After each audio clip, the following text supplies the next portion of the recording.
Can you see the screen? Yeah, you can see the screen. Yeah. Okay. Yeah. Hello, everybody. My name is Lan Remeta. I'm a student from Wageningen University, and I'm here to present my master thesis under the supervision of Dr. Samuel Sutanto with the title Multi-Hazard Risk Assessment of Flood and Drought in Bengaluru Metropolitan Region, India.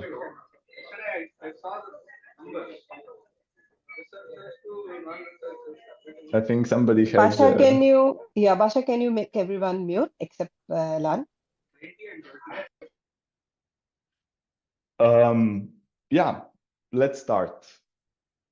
As I mentioned, my master thesis was focused on flood and drought. These are the two extremes of the same hydrological cycle that affect millions of people worldwide, as well as in India. They're one of the most common hazards in India, with more than 51% of all hazards being either flood or drought. And what we can see is that in the recent years, there's an increase in frequency of occurrence of these two hazards, but not only that, but also the sequential occurrence. So how quickly do they occur one after another? And for example, it was found that over 40% of droughts in India have been followed by an extreme precipitation event within a month of the drought, which can cause, which increases the likelihood of floods. And one of the places that these two occur together, it's also Bengaluru metropolitan region, where more than 1,000 flood events have been noted in the past 15 years. And drought-induced water scarcity and competition for groundwater resources is one of the main issues. Unfortunately, the management of these two disasters is still relatively fragmented, and they're both managed in isolation, either only drought or only flood. And this is something that can be seen worldwide, not just in India. However, in the past years, there's also been this growing consensus, at least in the academic circles, to move from this single hazard risk approach towards more complex multi-risk frameworks that not only consider the hazard interactions, but also vulnerability dependencies, for example. But at the moment, there is still quite a major gap in the field of disaster risk reduction, and that is the lack of research or studies related to multi-hazard risk assessment of flood and drought, and especially this spatial component of flood and drought. Within the Indian context, most of the studies still focus on this traditional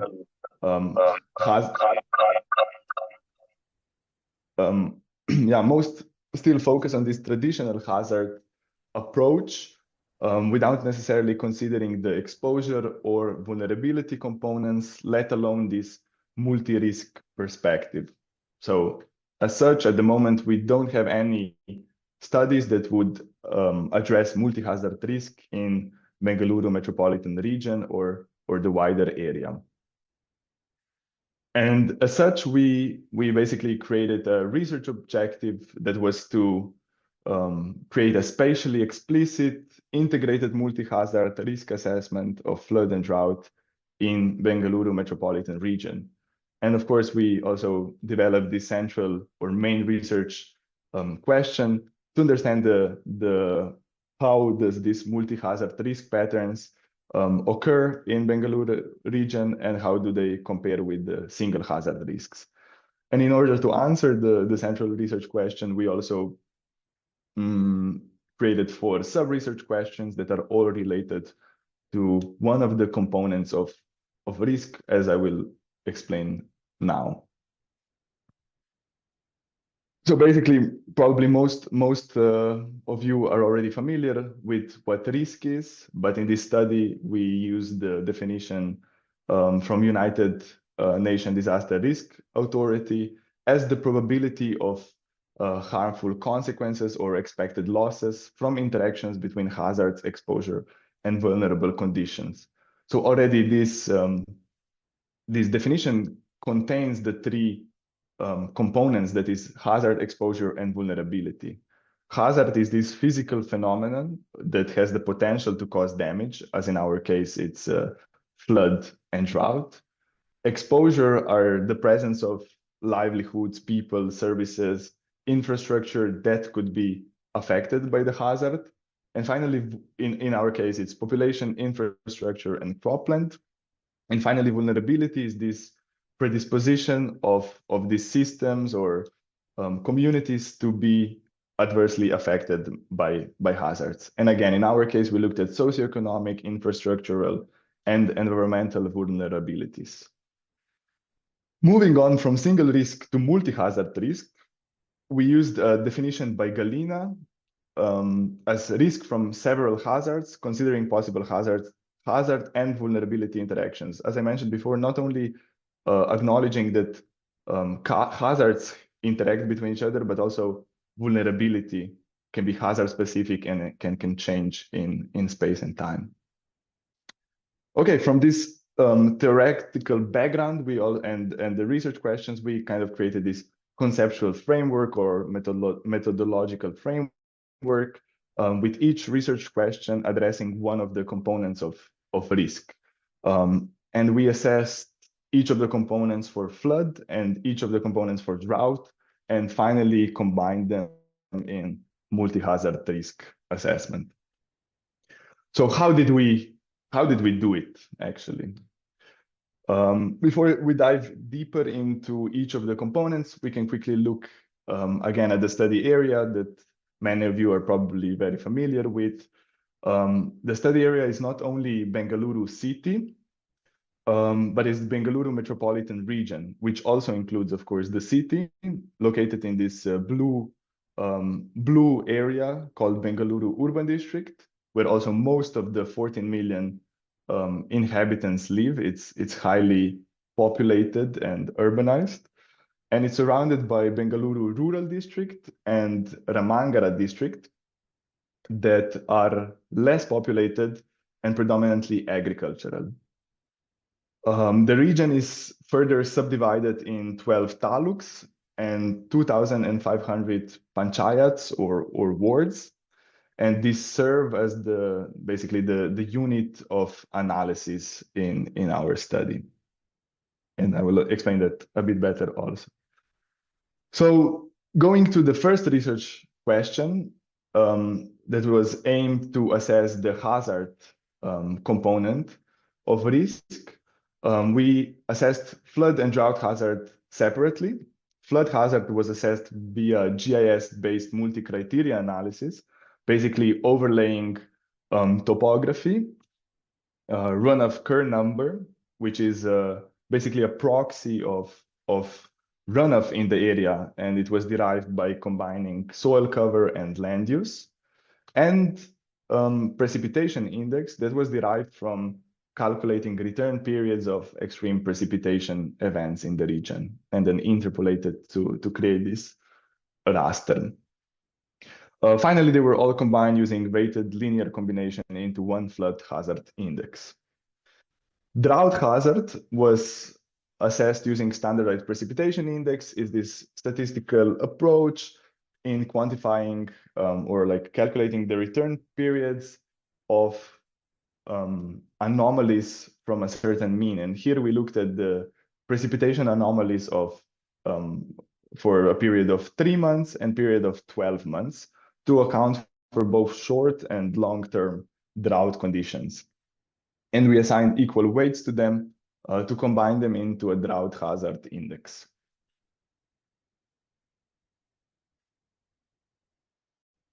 Second research question related to hazard exposure. Here we use these results from the previous hazard assessment. You can see them in the bottom of the screen, so flood and drought hazard assessment, and we overlaid them with our exposed elements. That in our case, we looked at the road infrastructure, population density, and cropland exposure. And before overlaying them, we aggregated the data on ward level, on this micro administrative unit level, in order to facilitate further analysis and comparison between different risks and components. And yeah, finally, we were able to derive 4 hazard exposure maps. One was flood infrastructure exposure, flood population exposure, drought population exposure, and drought cropland exposure. Third research question was related to vulnerability.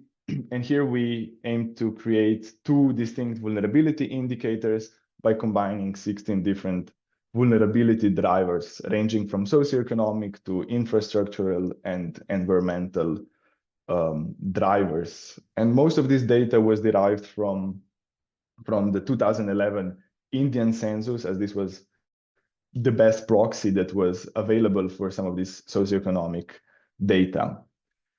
And in order to assess the importance of each of these drivers towards the final vulnerability index, as well as to be able to create 2 different distinct vulnerability indicators for both flood and drought, we used expert assigned weighting, and we conducted 10 surveys with different experts in the field of disaster risk reduction, experts of flood and drought. Some of them were, like half of them were located in India, so from the Indian context, and half from European context, unfortunately. Finally, we were able to combine hazard exposure and vulnerability in flood and drought risk. And we combined both flood and drought risk into a multi-hazard risk using this matrix that you can see in the corner below, where basically we overlaid flood and drought risk and basically quantified multi-hazard risk based on this matrix with, for example, if drought risk was very high and flood risk was very high, then also multi-hazard risk was very high. But for example, if drought risk was moderate and flood risk was low, then multi-hazard risk was considered low, for example. Okay, what did we actually find out? I'm not going to go deep into all of the results. I'm just going to highlight kind of the important ones because it would otherwise take too much time. But here you can see the 2 hazard maps, flood hazard on the left, drought hazard on the right. And we can see that flood hazard index map shows very high and very high hazard regions in northeast and southern regions of Bengaluru metropolitan region. Well, for drought hazard index, for example, these northeastern regions are considered very low, but and very high regions are found in the central and northwestern parts of the Bengaluru metropolitan region. So overlaying or combining them with exposed elements, we got these 4 distinct exposure maps. And here we can see that for population exposure to flood and population exposure to drought, we see quite a distinct pattern with clusters of high and very high population exposure located in around BBMP or the city of Bengaluru, which makes sense as most of the, as I said, most of the population actually lives in these areas.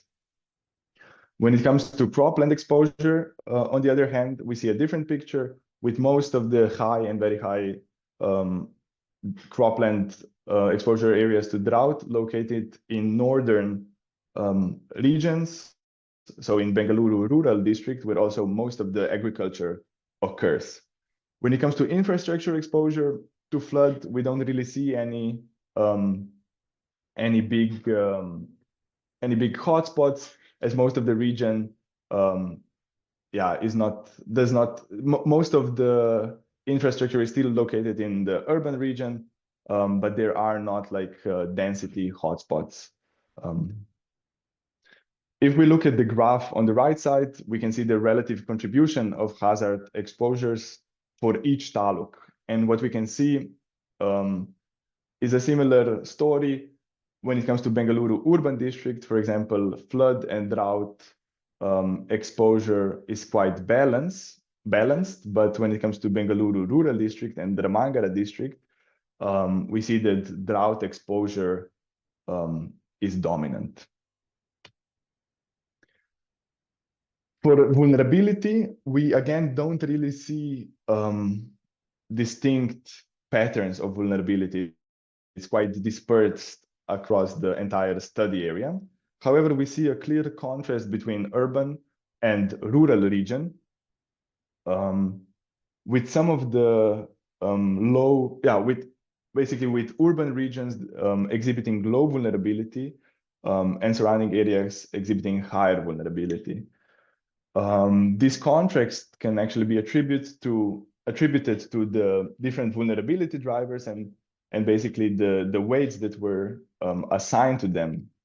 Where, for example, in case of flood vulnerability, we can see wealth and, for example, infrastructural factors were deemed important, and those are usually so, for example, wealth is higher in the urban district, as well as buildings, like building condition is higher. So urban regions were considered lower for flood vulnerability. And for drought vulnerability, for example, the urban district does not have a lot of agricultural workers, which is one of the most important factors for drought vulnerability. Okay. By overlaying all of these results, we were able to derive flood and drought risk maps. When it comes to flood risk, there are not really, again, very strong areas with very high flood risks. Most of the high flood risk are located in eastern regions of the study area. While, for example, for drought, there are quite clear and distinct hotspots in the northern region, so in Bengaluru rural district, and in the southern parts of Bengaluru urban district. This, unfortunately, especially for flood risk, is kind of contrasting with the reality that we know, where most of the flood events actually happen in this highly urbanized city of Bangalore, which also highlights a bit of this, the methodological limitations, where hazard, exposure, and vulnerability are all considered equally important. And if you remember from the previous slide, we saw that urban district had relatively low vulnerability to flood, and as such, also flood risk is relatively low in the urban district.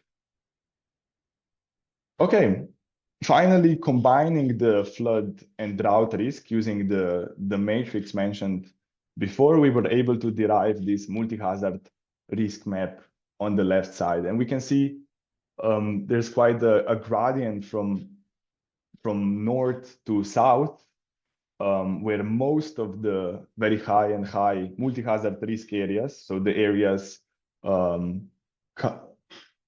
colored by purple, are located in in the northern regions. For example, in the taluks of Devanahalli and Dodalapura, and in the southern region of Bengaluru urban district, for example, Anekal taluk. And these are indeed the areas where both flood and drought hazards coincides.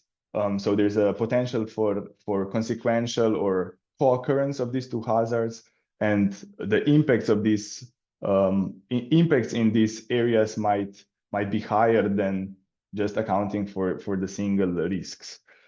And plotting these risk types, basically plotting the area covered by each specific risk type per taluk, again highlights that indeed most of the areas with very high multi-hazard risk are located in urban district and rural district, but we can also see that these purple spikes of multi-hazard risks are usually accompanied by very high drought risk, which suggests that drought risk is also the most dominant, is the dominant factor in determining multi-hazard risk in the study area.